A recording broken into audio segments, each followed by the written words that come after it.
Okay, in this one, I'm going to show you guys how to use the color and change and get more than just the basic colors in texts.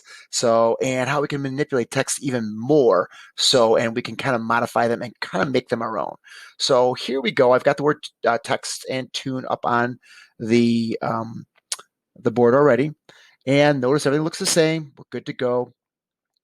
But what we want to do is, and I made these, as you can see, they're 180 points over here. So I had to make it very large.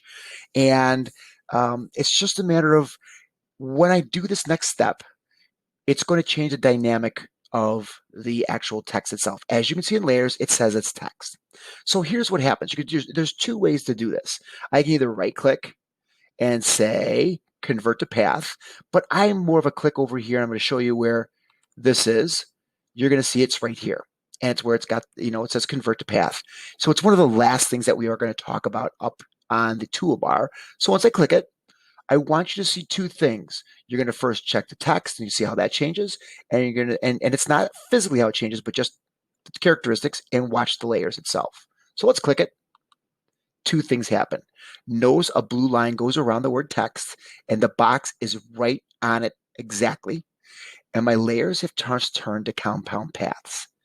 It is not an editable text now. And when I mean edible, I cannot go back and re-edit it and change it. So please, before you do this, make sure everything is spelled correctly. So there's your little disclaimer right there. Now, what can I do with this? It's pretty cool. Once it becomes a compound path, I'm able to stretch it, condense it.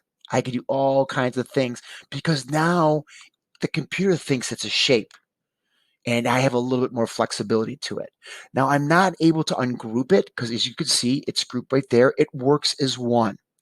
And here's where I'm going to take it a step further. So what I'm going to do is the next thing I want to do, and you know what? Before I do that, let's go take a look at one of the things I told you in one of my earlier videos. How can I change and get more colors? So over here, notice the appearance goes away and there's nothing about the text. But notice my fills are available because it's a shape. We've created and converted it into a path or a shape. And I can click here and look at this. Under color fill, I've got everything else I want now. So I go here and let's give it a linear gradient.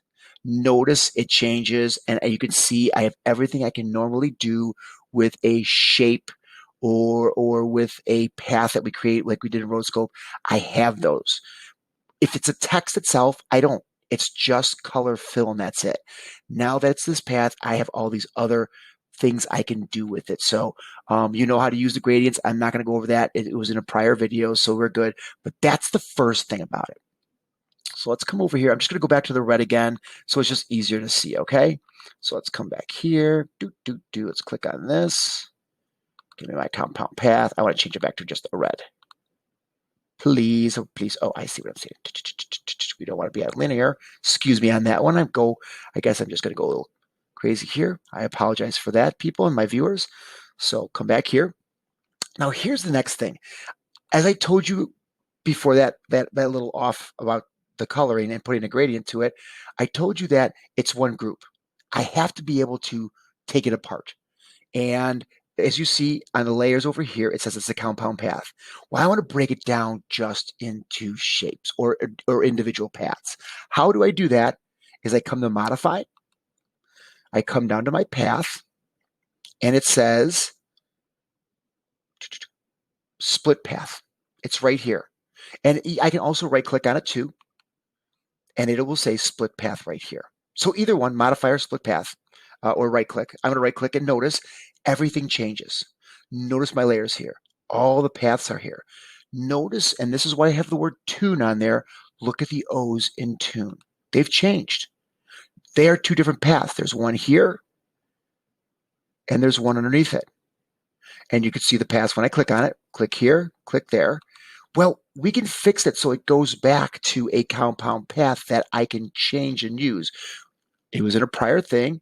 It's under here, create compound shape. So what I'm going to do is anything that has any shape, or I'll say text because this is technically a text, that has a void in it, in this, like in this O or in an A or in a lowercase e, select the two. I just selected both, come up here to create compound shape, and go to subtract. And notice it's back together again. And notice it's a compound path over here in my layers. But yet it's an individual compound path. It's just the letter O. Okay? Now here's what I can do now.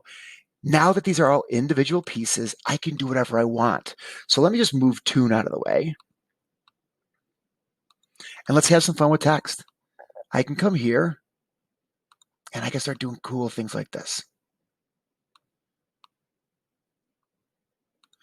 And again, the computer sees this as a shape now. So I can go ahead and select all these, make this one shape with a create a compound, or we can come here, we can union, or I can do a difference, or I can do an intersect. Let's do a difference. Notice how it overlaps. It does something like that. So I have a lot more things I can do with my text now. And I mean, I can even have some fun, and I'm just going to, let's just line these up. And the possibilities are truly endless now to the fact that it's like this. So let me select these three right here. Let's justify those up top. Let's take care of this and have a little fun. And let's take that E, and let's make it a little bit smaller. Move that over. I'm just going to use those arrow keys and slowly move it over. And notice I can start making and creating my own text. Now here's the last thing we can do, and then I'll bring tune. We'll get over here. We'll put tune in the action. If these are shapes, I can use the substrate tool. So let's click T, and let's try subselect. Oh my gosh, I see all my points. Just like the pen tool, I am able to come here and start eliminating or changing my font up. So I can start creating and stylizing my own fonts. And I mean, it could be, it's endless. And again, I'm not going to go over everything that you could do in the sub select, but I can even change this if I wanted to into a curve. Boom. And notice my T is getting changed. So again, I'm going to say it over and over again. And I'm sorry, I'm repeating myself. The opportunity and the ability to change this text now is endless. So that's one of the things I want to talk about. It all comes down to this. It's this little tool here on the right-hand side that's covered, right? Convert it to a path and then take it, they call it sliced it. When you click out, you slice it and it becomes the compound path shape, becomes all the paths individually, and then you're able to work with it. So I hope this helps you out. I truly believe this is where I do a lot of my work. And when I stylize a logo or things like that, it works really well. So I think that's something that Gravit Design got it right. We could do something like this in Illustrator too, but this is where I think a lot of creativity can come from. So guys, it's the end of my video. Enjoy it.